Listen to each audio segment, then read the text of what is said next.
Welcome back everybody to the Minecraft Realm Saga. In today's episode we're going to be focusing on doing another complete build for you where we're going to be finishing off the interior of our internal storage room, which is just over there where we started our hobbit hole design on the exterior. But before we jump into that, I actually want to take you guys back a couple of days in real time to give you guys a little hint of what I've been up to preparing for this episode for you here. There's a few little things I'm going to get to afterwards. But first, let's jump back in and show you what I've been up to.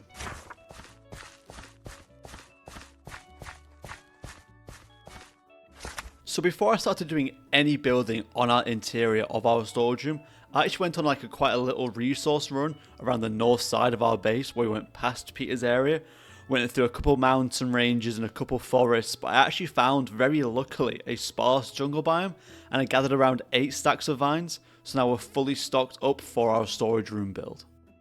Alright, so let me walk you through some of the work I've been doing off camera to set up this storage area. So first I started by hollowing out a central section of the mountain, which will eventually house a little lake or river something in the middle. I'm not quite sure what it will be just yet. To get the structure started, I marked out every 3 blocks along the walls of the central section, and that's just to make sure I have room and space for the design I want to implement later on. Moving up, I carved out 2 sections above the main area. These will be our future storage areas, and maybe down the line spaces for a few extra additions, though I haven't quite decided what those will be just yet. So I wanted to give our lake a 3-dimensional feel, but as I started digging out, I discovered an entire cave system beneath the floor of this lake. So to keep the design I had in mind, I created a false bottom underneath this space to give me the control I needed to shape the area without worrying about the cave below it. Once that was sorted, I filled the space with water and began terraforming to get the shape and flow of our mini lake just right. I did half slabs around the edges to smooth out the transitions between the ground and the base of the lake. I used the darker deep slates in the deeper sections to give an illusion of more depth, and to add a bit more context and life to the build, I included a stream flowing from the roof, acting almost like a natural spring that gives the space a bit more reasoning and backstory. And finally, I just closed up the small ravine on the upper right section just to complete this space for now.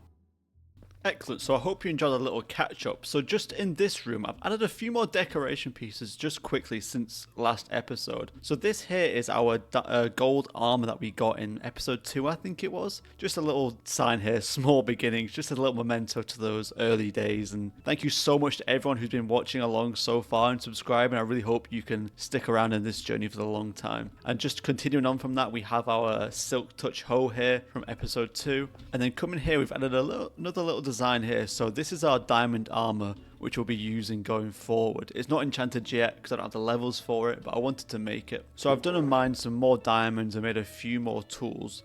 But the main things we have is our new enchanted sword, because I was sick of fighting mobs with iron tools. So it's just got sharpness and unbreaking on it, but it still does the job. Now I cannot wait to get out of this iron armor. And then for our pickaxes, so our Fortune 3 pickaxe, I have renamed this to the Prospector's Boon. Just a little flavor and a little more style, I think, to the pickaxe. I really quite like it. Then I've come and enchanted a second pickaxe just so I don't melt this one, because I really want the fortune to keep as long as I can without mending on it yet. And that is just another efficiency 4 and breaking 3, the old faithful pickaxe. So that is just going to be what we use for mining everyday junk and stuff. So that is you all caught up.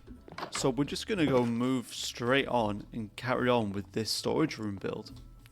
So we've kind of got to flesh out this first interior area here. All because it's just, it's all slapdashed and thrown everywhere, including the walls. We've got the whole roof. Oh my god, this is going to be a big one. So yeah, here we are so far in our storage room. So we have our lake where we're going to come up and I think create little archways connecting these, and I might send some of these archways a bit deeper and add a bit more depth and a bit more style again. Then come in here, our chests are actually going to be within the walls here, going horizontal. I think that's, yeah. So we're going to put 1, 2, and then we can go up and do another. So we get 1, 2, 3 maybe. I don't know how high we're going to go on this. Probably just do 3 and just have chests all the way along, with maybe a break in the middle for a couple furnaces and, you know, like a crafting area. So that'd be good. I do want to get a dripstone lava collection thing. So we're going to be using like lava buckets as our fuel source rather than coal, just so we don't have to keep going and mining coal. But I'll sort of fit that in later down the line and see where we can fit it into the build as and when. But yeah, let's just carry on where we were at and jump straight back into finishing off this storage room.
Once the basic structure was complete, I moved on to detailing the chest storage areas.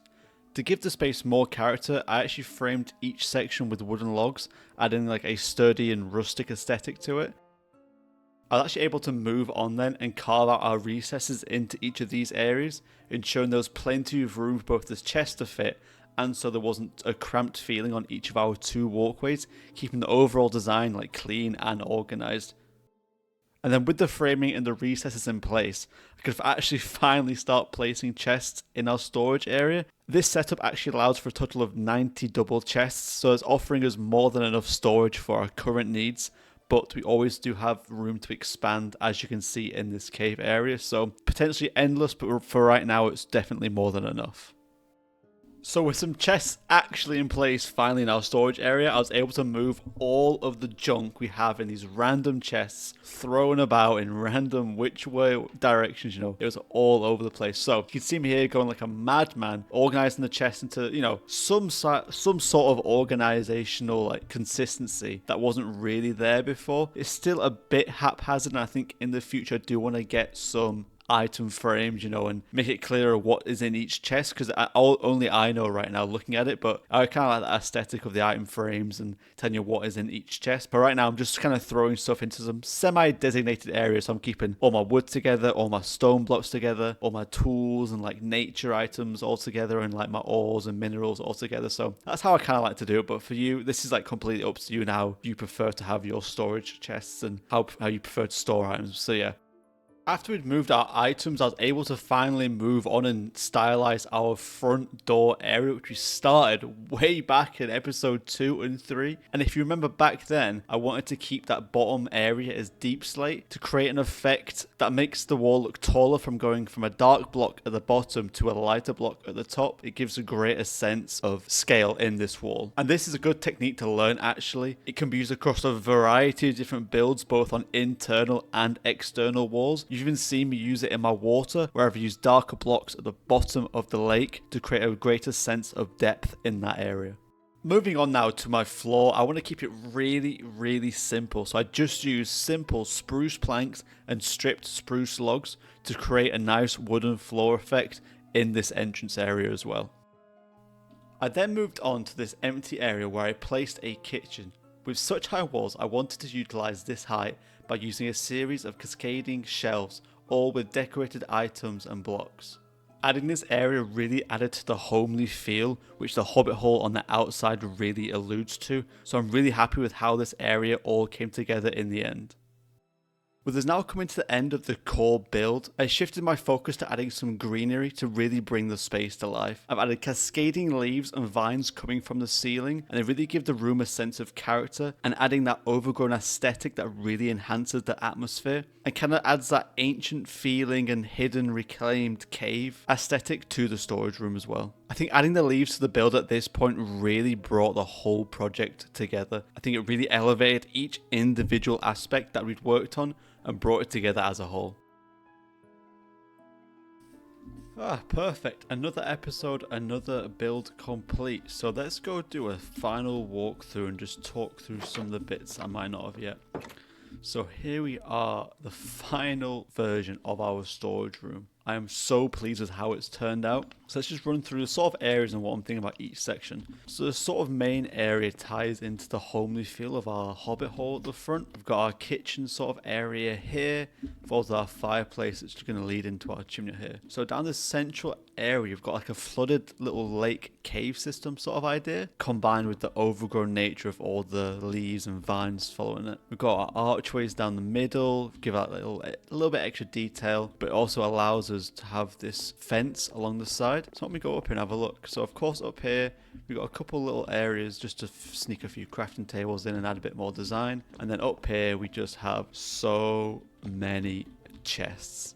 Just chest after chest after chest. And then obviously in these little areas, I've not finished these yet, but you know, that's just for later. So, you know, don't want to complete a build and lock it off completely. But yeah, I'm really happy with how this has turned out, and I hope you guys can be inspired by what I've done here. Love all the little details. We've got our dripping water, we've got our water source, all the vines growing down. It's really come together. Longer than I expected to build though, I must say. It did take longer than I thought.